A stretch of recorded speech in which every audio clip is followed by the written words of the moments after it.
How to block websites on Safari Mac. Let's get right into the tutorial. Click on the Apple logo in the top left corner of your Mac and choose System Preferences from the menu that appears.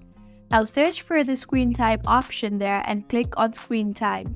On the left side of the tab, you will see the Content and Privacy Restriction option. Tap on that. You will see the option for web content. Select the Limit Adult Websites Radio button and you will get the option for Customize. Tap on Customize and you will see two options there, that is, Allow and Restricted. Under Restricted, tap on the plus symbol and add the URL that you want to block. For example, I will enter www.facebook.com and now tap on OK.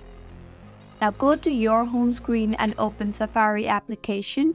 In the search bar, search for www.facebook.com and you can see I no longer can get access to Facebook webpage. If you find this tutorial helpful, do subscribe to our channel. Thank you for staying with us until the end.